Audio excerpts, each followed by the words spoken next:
Welcome Bienvenidos. to all you kooky mothers. You sickly brothers. Bear witness to the lovable losers. The terrible team up. The tag team daydream. I'm Smitty. I'm Joe. And this is The Schlo Show. Today we're going to be talking about two home intruder movies. Now this is a genre that many of you may be tired of, but it's become very popular and I enjoy them. Yeah, depending on, which ones. Well, I mean, obviously. the good ones. I don't like the shitty ones. Yeah, that kind of goes without saying. But today we're going to talk to you about a movie called Intruders, which is directed by Adam Schindler, written by T.J. Simfel and David White. I might be mispronouncing Simfel.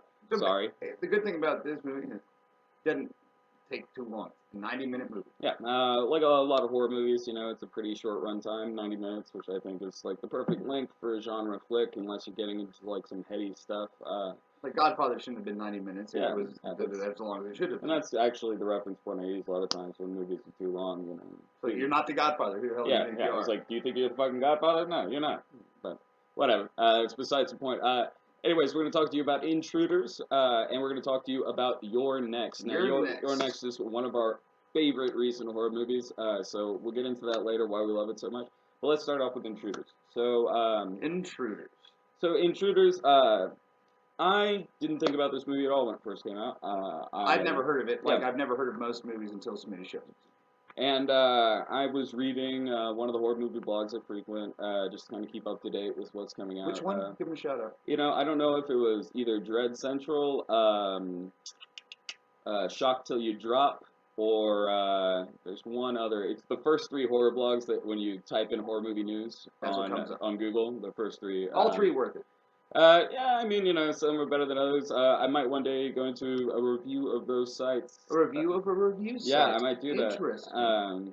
Because it's actually, if you guys are genre fans, especially the horror genre, or well, in this case, particularly the horror genre, I would suggest that you check out some of these blogs just to keep up to date. I found out a lot of stuff that I would have never known about, like fucking Turbo Kid, which isn't even really a horror movie. I first heard about that on these sites. But anyways, Intruders. I was reading just the reviews on one of these websites, and it popped up, and it actually had like a really glowing review. And I was a little iffy, like, a lot of times I don't trust these websites. They're genre fans. They might like something that I don't.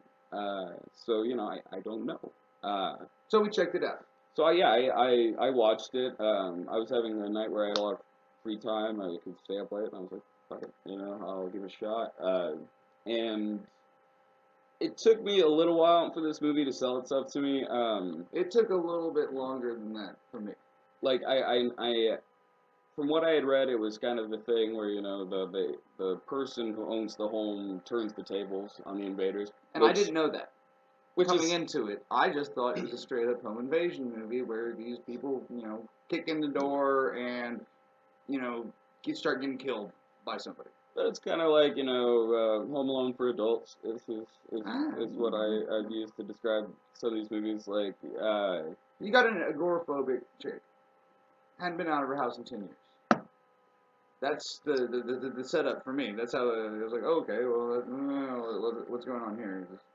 Am I watching Your Next? Oh my God. Did I just say the movie that we were about to review after this one? But the basic premise is there's an agoraphobic woman, and who's been living with her brother for a long time, and he's dying of what I guess is cancer. ALS, I think it was. She, I didn't know that it was the brother. At first, I thought it was the dad for the first 10 minutes. Probably the only thing that I thought was wrong with the movie. They did not do that well. That's about it. Well, one of the things I liked about that is they actually kept a lot of things vague. For a lot of the movie, they didn't treat you like an idiot, which is why something in the third act kind of pissed me off, and I'll get to that in just a second. But the basic premise is that she has money. She has all this money. It's you don't know till later, how she has all this money. But some people break in to steal her money, and she, being agoraphobic, cannot leave, even though she should have just wants to escape. Yeah, it totally had opportunities and such like that. But and there's even one scene where she gets tossed outside and she freaks the fuck out.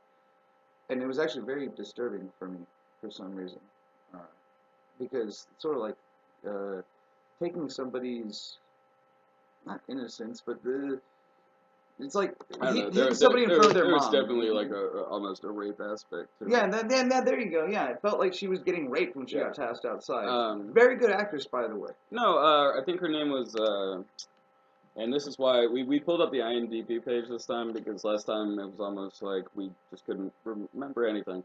Well, we couldn't.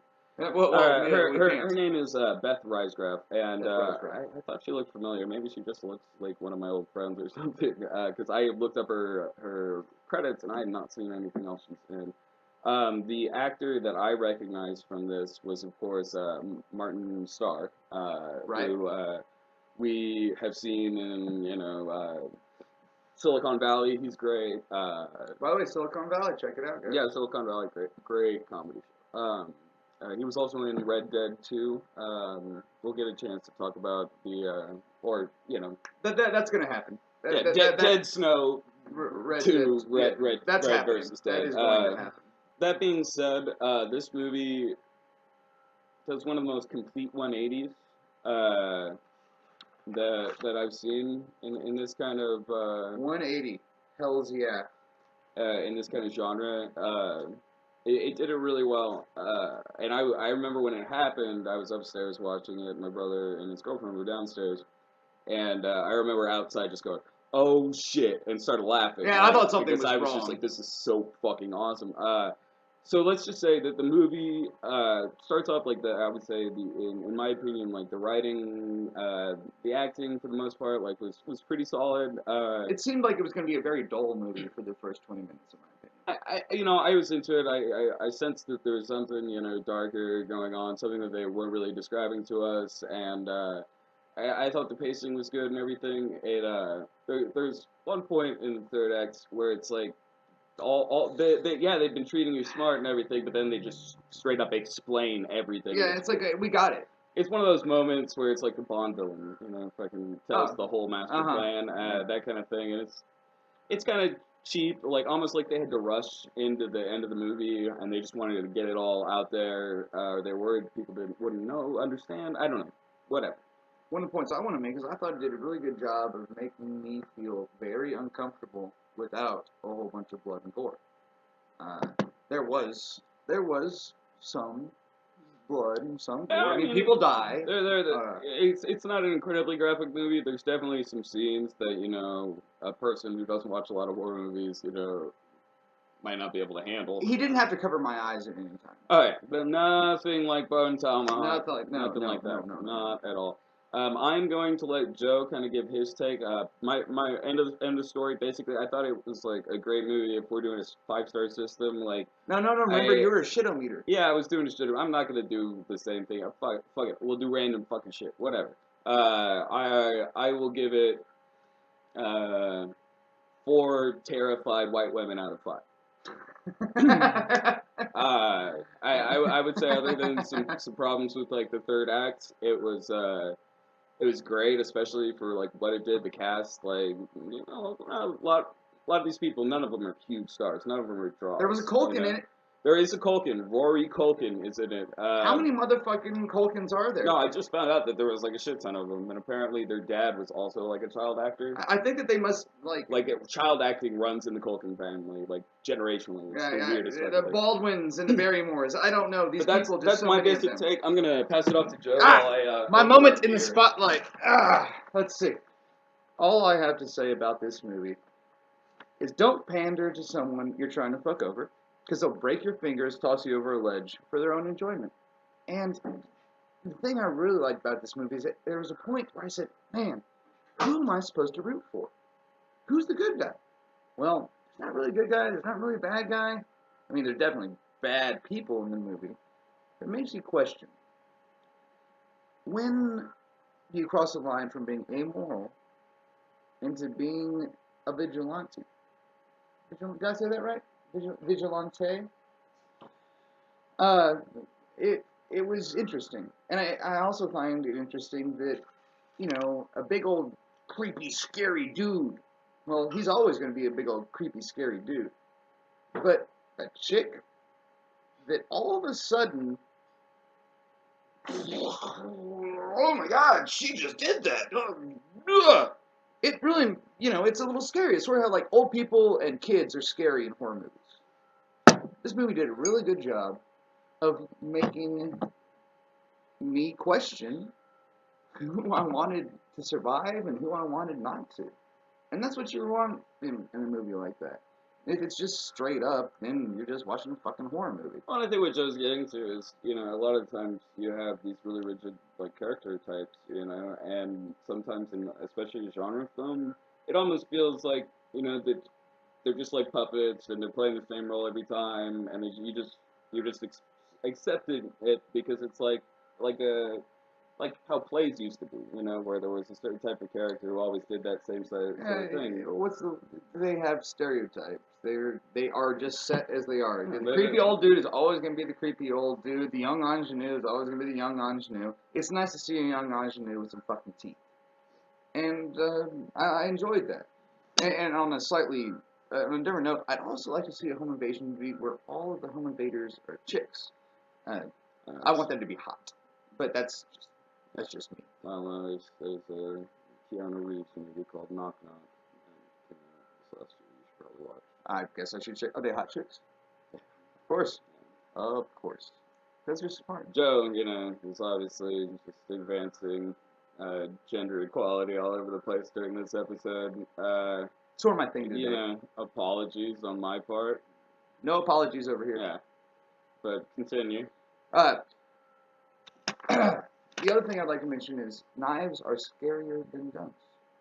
Even though guns are really actually scarier than knives because, you just reach out and touch somebody. This movie did a real good job of using simple things to make me like, oh, like just the way that, oh my gosh, what's inside of that freezer box? Well, I mean, obviously we always know what's going to be inside of a freezer box in a movie that's a horror movie. But the reveals in this movie were very good. Some of the crisp white linen type things happening on were actually really creepy. For something like this to be happening, I thought they did that whole preserve balloon thing. Kind of cool. Yeah, that was interesting. Yeah, reminded me a little bit of Texas Chainsaw, just a tad. Just a tad. Now, I would give this movie a 7. A 7 out of 10. Kept me entertained the whole time, except that one point in the third act that he was talking about, like, I'm not an idiot. Yeah, they really go to lengths to explain it to you, and it's just like the movie. We got it. The movie dumps itself down for a second hard. Well, they did a good enough job making the movie. They didn't need to do that. Well, yeah, and I don't think it needed to be explained so much. Like, I felt the movie would have been creepier had we never really known why exactly, things had turned out. I don't want to ruin anything. And that is another good point. At the very end, it leaves you wondering, has another... I didn't get that at all. He hobbles away, man. Like, he's going to the cops. I don't think he's going to the cops. He's getting the fuck out of there. Yeah. The only reason he wouldn't go to the cops is because he's involved. Yeah. Well, and that was the Culkin character. Joe, shut up. We're not supposed to fucking ruin puppies. Oh, yeah, it's okay. We'll edit that part out. Yeah. Anyway. All right. Is that it for yours? For your bit? Is there anything else I wanted to mention? Torture rooms are creepy. I think everybody knows that. So okay. Yeah, I think I'm done. All right. Now today's beer is Les Fleurs du Mal. Oh, I'm trying to say that for a second. It is Les Fleurs de Mal. Yeah, it's French. So. Fuck the French. Okay. No, we're not editing that out for the French. Well, I don't care. Anywho. It means flowers of evil. Yeah. I'm gonna. That's when it says mal, and like it's mal the same in French and Spanish. Mal's just bad. Could just be bad flowers. Like, anyway, so I'm gonna read the little blurb they got because these are funny when they have them. Good cannot exist without evil. Right is defined by wrong. Destruction creates rebirth. This bottle started life as a sweet, refreshing hefeweizen, aged on local lemongrass, bottled with Texas wildflower honey, and given a little breath of evil. This beautifully sour creature bloomed to life. Who the fuck do they think they are? The Godfather? Now, this is by New Braunfels Brewing Company. We're in San Marcos, Texas. New Braunfels is our neighbor. And I actually work there. And we serve New Braunfels Brewing Company beer on tap. Now, I have never had this before. But we were trying to look at something that was kind of thematically linked. Originally, we had Not Your Father's Root Beer because it was the only thing they sold at the fucking... Wait a second. Well, hurry up because this ain't too funny. I thought it was funny. We were going to do Not Your Father's Root Beer, and I wanted to review Grumpy Old Men and Father of the Bride. It's going to shut that shit down really quick. Yeah, because then we'd have to watch Grumpy Old Men and Father of the Bride. Father of the Bride's funny. Steve Martin. Dude, you and your girlfriend can watch that shit. Fine. Whatever. Yeah. They're still in there. I'm drinking those motherfuckers. If I'm watching a Steve Martin movie, you better believe it's The Jerk. You're a jerk. Whatever. All right. You're a Let's pussy. try this month. No, I'm not done describing it yet. Anywho, patience. Now, this is a handmade sour wheat ale, which was intriguing to me because I'm into weird shit, and this is definitely different. Now, I Opposed to spent being made by $10 robot hands on or this something. beer. Yeah, 10 fucking bucks. Yeah, so it is kind of overpriced. At least at Sonny's convenience store in San Marcos, it is. Shout out to Sonny's, buddy. Anywho, we're gonna give this a shot. I'm definitely a little excited. I hope it's worth the money I spent. Give it a whiff. Definitely smells like wizard beer. Wizard beer. Tastes like wizard beer too. Oh, it does. Okay. Okay, so yeah, we got to give you a little background on what wizard beer is because it's not actually a thing. Wizard beer is lambic beer. You know, they have it in raspberry, cherry, blah, blah, blah. It is the base for lambic beer. Lambic beer is a Belgian beer, which is, what they do is the second stage fermentation, and this is from my understanding, it's been a while, so if I fuck this up, write in the comments a bitch about it. Alright? Anyway, it's a secondary stage fermentation, but what they do is they throw in a shit ton of fresh fruit. Now, wizard beer is basically the base beer, where it's just like, they would do the second stage fermentation. They don't do anything else to it. It is just the base. And it is sour, it tastes weird, and it tastes like something Gandalf would drink. Yeah, we like it. And the bottle looks fancy, so we called it wizard beer, because it looked like something wizard beer. Now, Be looking forward to our next time we review wizard beer, along with Conan and... well, Willow? now we're going to wait on that, because it's just like... Yes, now, what I'm getting here is very sour. Yeah, no, it's true to the name, right? This is what I thought it would taste like, and I am glad it tastes like this. Handmade sour wheat. Now, I don't know why they put handmade in there. That doesn't make any sense. What, were robots were going to make it or something? I don't know, man. They're just trying to be cool, and that pisses me off. But it's okay. Oh, this is a tiny-ass brewery. Like, this is New Braunfels Brewing Company. I doubt any of you have heard of it if you live outside this area, because they're not that big.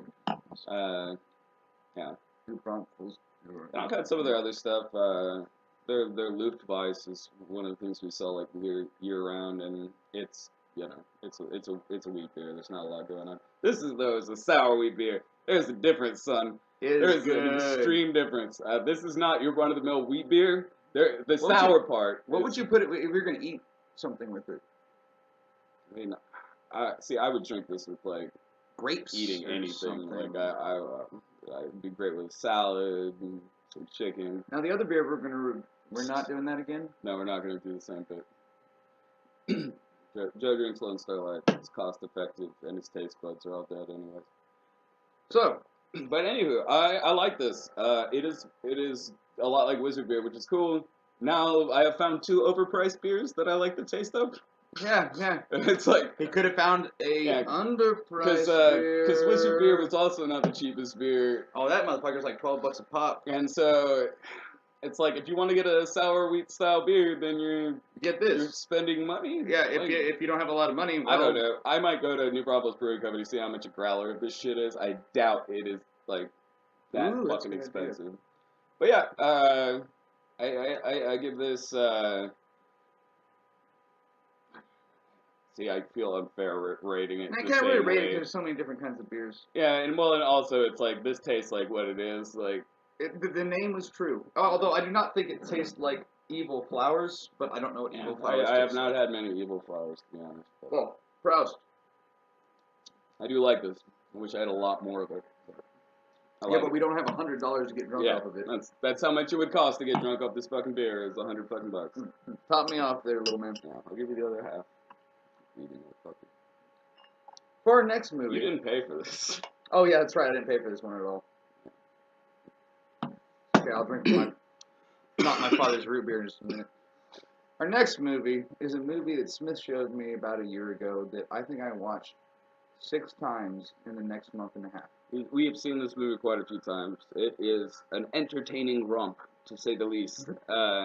If you're people like us who dig genre flicks, dig action too, dig just Great soundtrack. just badass stuff. Oh yeah. The soundtrack is amazing. Okay, so the movie is called You're Next. It's directed by Adam Wingert or Wingard. Wingard with a D.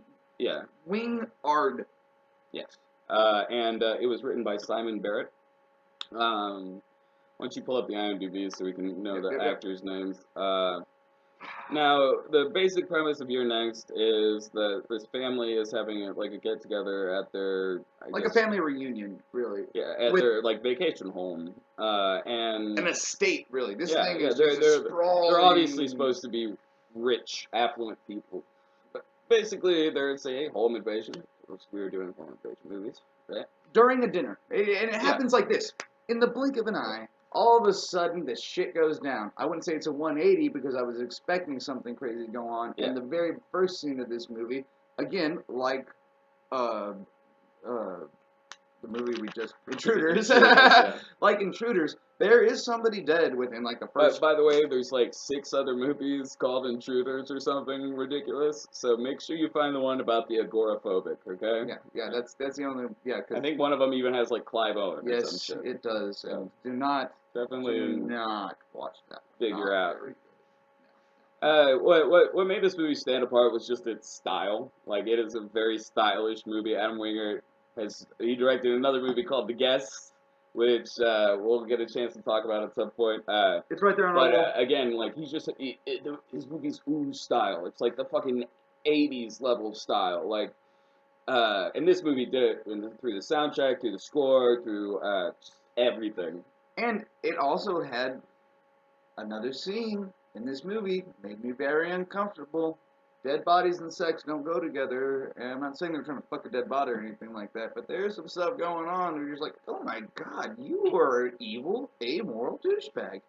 But you're next. What sets it apart, is definitely the style. And I think the actor's good. I like the actors. A couple of these guys they use in multiple movies, and I'll why don't you pull that up here. Let me see. Yeah. So one of them is I think it's Joe Swanby. Is that right? Joe Swanby. I wish I could see the second half of this. It's an iPhone 4. I'm sorry. Yeah, Joe's phone isn't working too awesome. But you'll recognize a few of the guys in this movie. They also pop up in some of the Ty West films, like The Sacrament. And Ty West is in pops up in this movie. So I didn't know what Ty West looked like at all. Like, he's the director. I'm not the kind of guy who's just watching like a shit ton of interviews and stuff with directors. Like, I am into the product, you know. This movie starts off really strong. It's got a little bit of a lull. I don't think it's a lull. I'm not saying it's a bad thing. I'm saying there's not people for like 20 minutes. No one dies. That's what I mean by a lull. Rising tension, and there's I think the writing's great in this movie too. And again, once you get to the final act, this movie leaves it totally open with, well, what the hell's gonna happen now? Because I don't even know about that, man. And then like, who are they gonna blame thing? That doesn't even matter. Like, it's not that kind of movie, dude. You're not watching a Denzel vehicle. Like, it's not about who gets caught at the end or whatever. It's about what happens in the house. Now, I'd like to say that this wasn't necessarily, in my opinion, a horror movie. It is a survival movie. Yeah, but I mean, at the end of the day, like, horror it's an umbrella genre. Well, 28 Days Later is a surviving movie and a horror movie at the same time. Dawn of the Dead is a horror movie. This is a survival movie, and people are killing each other. So are you saying any movie where people are just killing each other, it shouldn't be, like, what? So Halloween's a survival movie and not a horror movie? Halloween's just not a very good movie. Well, you're wrong. Halloween's awesome. You're next. See what I did there, guys? Not very funny. Shout out to Carpenter. You rock. Which I think we said last time. I think we're going to say that every time because he's pretty fucking awesome. Yeah. And by the way, I don't think Halloween's a bad movie. Please do not find where I live and hurt me. But yeah, you're next. Tons of fun. What's the lead actress's name? Because she was also in this movie called Bait, which was an Australian shark attack kind of movie. She is Australian, and Yeah. She's in definitely keeping with Australian. my chauvinistic attitude tonight, she is hot. Sharni Vinson. Interesting name. I would not have. Well, she's an actress. They all got interesting names. Oh, and AJ Bowen was the other actor I was thinking of. He's pretty great. He's in The Sacrament as well, and he's in The Guest. Now there is one of the things in this, one of the themes in this movie, in my opinion, is betrayal. Yeah, but like let's not ruin anything. No, Okay? I just said it's a thing. Just said it's a thing. They don't know who. I could be saying they like betrayed the dog by not letting him out of the garage or something like that. They have no idea. Plus, they can't reach out and touch us. Oh, I should have tried to touch the thing. Yeah, I'm a little ill, by the way. That's what's up with all this sniffling and whatnot. So, you're next. I would give, oh man, a 9.7. Yeah, for me, it's like perfect at what it is. Like yeah, I could be like, this isn't the most artistically groundbreaking movie of all time. Yada yada. Doesn't matter. Like for what it is, it's a 10-star fucking movie. Like Edge of your seat. this gets 10 not so terrified white women out of 10. High body count. No guns. Yeah, I'm not even a high body count. It's like No, I mean, as far as percentage-wise goes. Like, there's maybe 12 actors in this movie. both of these movies are very different. Like they're both home invasion movies, and yes, both of them turn the tables. But Intruders, like I said, it's a complete 180. There are parts in the movie where you're not exactly sure who to root for. It's not as cut and dry. Which was probably my main selling point for it, is that it is psychological thriller on, And the whole agoraphobic thing was cool too. That was Right. a new twist, Right. which is weird. Seems like a great phobia to throw into horror movies. Oh, I thought you just meant agoraphobics are weird. No, Well, that's... I mean, I guess claustrophobia like makes more sense. So then they can be scared in the I don't tight like places. claustrophobia. That makes me feel... Yeah, we'll talk about the Descent someday. Ooh. Caving movie. Really good. Really good. Like one of the greatest like all female cast movies I've ever it was great. They did their shit right. The sequel kind of just a rehash, honestly. But the first one was great. Anyway, those are our reviews. Again, you're next. Gotta fucking watch it. That's just what you have to do. You have to see You're Next, and then go watch The Guest. Because if you're not in love with Adam Wingard after that, you're insane. And I will fucking find you, and you will be next. You're next. Yeah.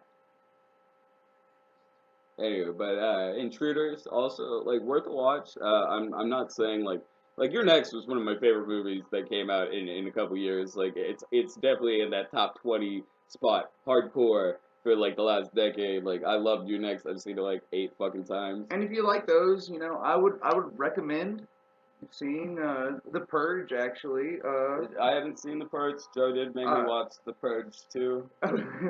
Purge Anarchy. The repurging. Oh, and they have a third one coming out. Oh yeah, the Purge has actually become a very popular. It's become series. a thing. But I would recommend The Purge, and I would also recommend Housebound. Housebound, really totally unrelated to this, but yes. Well, it happens in a house. Yes, it does. I'm not gonna say I can't recommend The Purge or not recommend it. I haven't seen it. I saw the sequel. I thought it was crap. And animal masks are scary. You wear an animal mask. Yeah, it's pretty creepy. It's very creepy. Almost as creepy as a little kid. But Housebound's another movie. We should probably do a review of that one. That one's just really good. Yeah, we'll probably talk about that later. A lot of our stuff is gonna be like not necessarily like off the grid, but it might be like foreign, or it might be the fringes. It might be a little indie or something, or it might be a festival film. We're not gonna review Star Wars. Yeah, that's just because it's been done to death, and everybody's seen it, and it's like, what's the fucking point, So, but we would like any kind of feedback on how you'd like to see our reviews go different, or what you guys something else you'd like to know about. We definitely want this to be a two-way street. Let us know. All right. Well, I've been Smitty, I am Joe. and this has been the Schlo Show. You guys have a good night. Cheers.